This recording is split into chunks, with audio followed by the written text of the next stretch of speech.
Hello दोस्तों, knowledge corner में आप सबका स्वागत है। तो लेकर आ चुके हैं एक नए गवर्नमेंट जॉब की अपडेट जो सीधे निकल के आ रही है CSIR की तरफ से। जी हाँ दोस्तों, CSIR की तरफ से जूनियर स्टेनोग्राफर और जूनियर सेक्रेटेरिएट असिस्टेंट की अलग अलग पोस्ट में वैकेंसी निकाली गई है। तो चलिए आगे इस वीडियो में जान लेते हैं इस वैकेंसी से रिलेटेड हर एक इम्पॉर्टेंट डिटेल्स जो आपके लिए जानना बेहद ज़रूरी है। वीडियो को शुरू से अंत तक देखिएगा दोस्तों, और अगर वीडियो पसंद आए तो वीडियो को लाइक, चैनल को सब्सक्राइब करना बिल्कुल मत भूलिएगा। तो चलिए शुरू करते हैं दोस्तों। इस एक पर्टिकुलर कॉलम में हम जान लेंगे इसकी name of the post, name of post and reservation, scale of पे, एसेंशियल क्वालिफिकेशन और इसकी एज लिमिट के बारे में। तो नेम ऑफ पोस्ट की अगर आप बात कर ले दोस्तों, यहाँ पर आप देख सकते हैं यहाँ पोस्ट कोड भी दिया गया है J1 जो कि है जूनियर स्टेनोग्राफर की। टोटल वैकेंसी देख ले दोस्तों 8 है, जिसमें अनरिजर्व वाले के लिए 5, EWS के लिए 1, SC के लिए 1 और ST के लिए 1 है। यहाँ पर आप देख सकते हैं दोस्तों 7th पे कमीशन के आधार पर लेवल 4 की इसकी सैलरी होने वाली है, जिसमें मिनिमम बेसिक पे 25,500 का रहने वाला है और मैक्सिमम बेसिक पे 81,100 का रहने वाला है। अगर इसकी अलाउंसेस ऐड कर ले दोस्तों तो आपके पहले महीने की इन हैंड सैलरी 46,800 की रहने वाली है। यहाँ पर आप देख सकते हैं दिया गया है total इमोल्यूमेंट 46,800 per month approximately. Essential qualification की अगर बात कर ले दोस्तों तो यहाँ पर आप देख सकते हैं 10+2 और यहाँ पर देख सकते हैं और it's equivalent and proficiency in stenographer as per the prescribed norms fixed by the, यहाँ पर आप देख सकते हैं DOPT from time to time. Upper age limit की अगर बात कर ले दोस्तों तो ये अनरिजर्व वालों के लिए है 27 ईयर्स का, SC ST के लिए एज रिलैक्सेशन 5 साल का दिया गया है इसमें, OBC के लिए 3 साल का, फिजिकली हैंडीकैप वालों के लिए 10 साल का एज रिलैक्सेशन इसमें प्रोवाइड किया गया है। अब बात कर लेते हैं दोस्तों कोड A01 की, जिसमें junior secretariat assistant G, junior secretariat assistant F&A, junior secretariat assistant S&P की। तो जूनियर सेक्रेटेरिएट असिस्टेंट G में देख लेते हैं नंबर ऑफ पोस्ट 5 है, अनरिजर्व के लिए 3, EWS के लिए 1 और ST के लिए 1। जूनियर सेक्रेटेरिएट असिस्टेंट F&A में टोटल पोस्ट 4 है, जिसमें अनरिजर्व वालों के लिए 3, ST के लिए 1 और जूनियर सेक्रेटेरिएट असिस्टेंट S&P के लिए टोटल पोस्ट है 4, जिसमें अनरिजर्व वालों के लिए 3 और ST के लिए है 1। इसकी लेवल ऑफ पे देख सकते हैं दोस्तों, तो लेवल 2 के आधार पर 7th पे कमीशन में इसकी सैलरी बनेगी, जिसमें मिनिमम बेसिक पे 19,900 का रहने वाला है और मैक्सिमम 63,200 का। और अगर टोटल इमोल्यूमेंट्स जो अलाउंसेस है उसको ऐड करके बेसिक पे के साथ देखा जाए तो 35,000 का आपका पर मंथ बनने वाला है अप्रॉक्सीमेटली। इसकी एसेंशियल क्वालिफिकेशन की बात कर ले तो 10+2 और it's equivalent and proficiency in computer type, speed and using computer as per the prescribed norm fixed by DOPT from time to time. इसमें एज लिमिट देख सकते हैं, अपर एज लिमिट अनरिजर्व वालों के लिए 28 साल का दिया गया है और SC ST के लिए 5 साल, OBC के लिए 3 साल और फिजिकली हैंडीकैप वालों के लिए 10 साल का एज रिलैक्सेशन इसमें भी प्रोवाइड किया गया है। दोस्तों अब जूनियर स्टेनोग्राफर की एसेंशियल क्वालिफिकेशन और सिलेक्शन प्रोसेस के बारे में जान लेते हैं। तो मैंने आपको एसेंशियल क्वालिफिकेशन ऑलरेडी इसका बता दिया है। सिलेक्शन प्रोसेस की अगर बात कर ले तो यहाँ पर आप देख सकते हैं A committee duly constituted by the director CSIR NML will shortlist the candidate fulfilling the qualifications, terms and condition of this advertisement. However, detailed scrutiny will be done only at the time of final selection. The selection will be made based on the merit list of competitive written examination and proficiency test in stenography, which is qualifying in nature. तो scheme of competitive written examination for junior stenographer की अगर बात कर ले तो OMR based exam होगा। The question रहेगा दोस्तों हिंदी और इंग्लिश दोनों में रहेगा। और यहाँ पर देख सकते हैं इंग्लिश लैंग्वेज में जो पोर्शन रहेगा वो सिर्फ इंग्लिश में आएगा।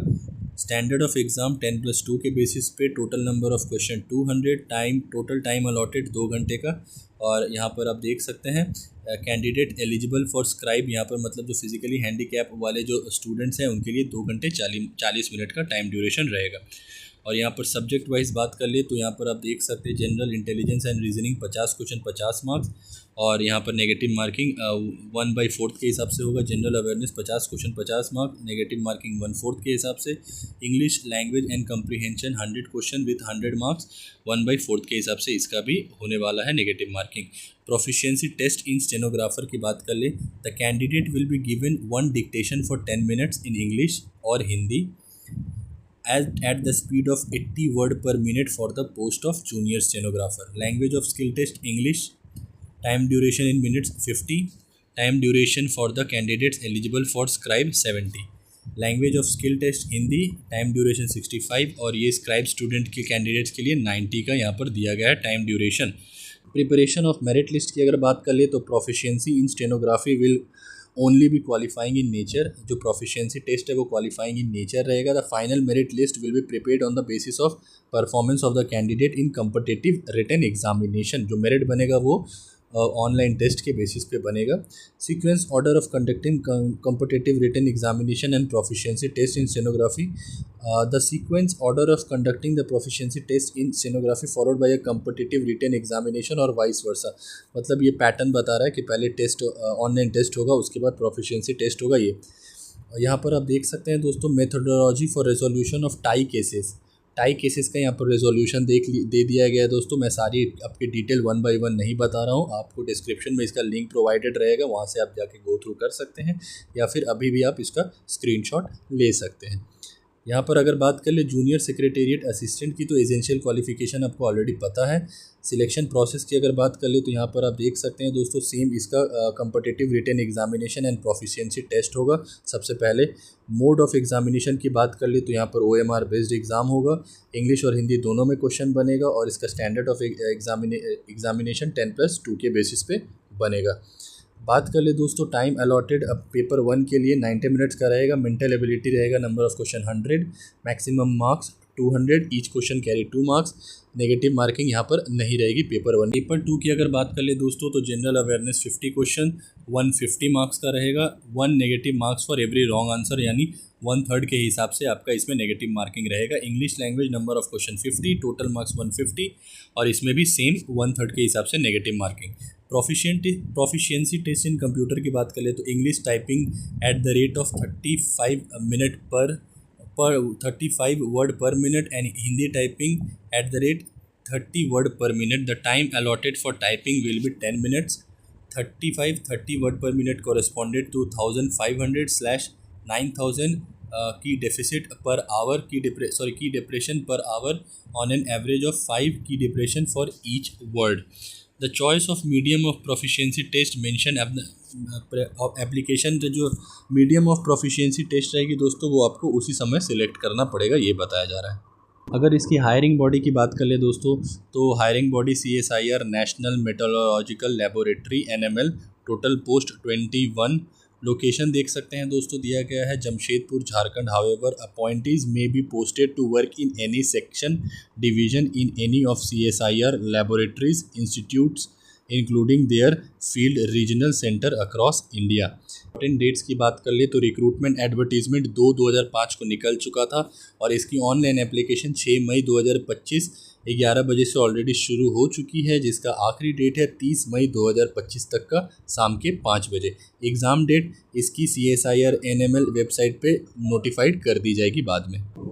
दोस्तों अब बात कर लेते हैं इसकी एप्लीकेशन फ़ीस की. तो यहाँ पर आप देख सकते हैं 500 लिया जाएगा. ये अनरिजर्व वाले, EWS वाले और OBC कैंडिडेट के लिए. एग्जेम्प्टेड फ़ीस किस में दिया गया है, कैटेगरीज मेंशन की गई है SC ST, physically handicap, women, CSIR employees, एक सर्विसमैन. यहाँ पर देख सकते हैं उनके लिए 1 भी रुपये चार्ज नहीं किया जा रहा है दोस्तों. तो ये रही दोस्तों इस वैकेंसी से रिलेटेड हर एक इंपॉर्टेंट डिटेल्स जो आपके लिए जानना बेहद ज़रूरी था. इसकी ऑफिशियल नोटिफिकेशन में जो भी इंपॉर्टेंट पॉइंट्स थी वो सारी मैंने आपके लिए कवर कर दी है. फिर भी अगर आपको कोई फर्दर डाउट हो तो कमेंट बॉक्स में आप पूछ सकते हैं या फिर डिस्क्रिप्शन बॉक्स में इसका लिंक प्रोवाइड कर दूंगा, यहाँ से भी जाके आप गो थ्रू कर सकते हैं. यहाँ पर आप देख सकते हैं स्क्रीन में इसकी ऑफिशियल वेबसाइट भी मेंशन की गई है, आप यहाँ से भी जाके खुद भी चेक कर सकते हैं. दोस्तों नॉलेज कॉर्नर की तरफ से अगर आपको ये इन्फॉर्मेशन पसंद आई होगी तो वीडियो को लाइक, चैनल को सब्सक्राइब और अपने दोस्तों के साथ ज़रूर शेयर कीजिएगा. मिलते हैं एक नए वीडियो में, तब तक के लिए अपना ख्याल रखें. जय हिंद.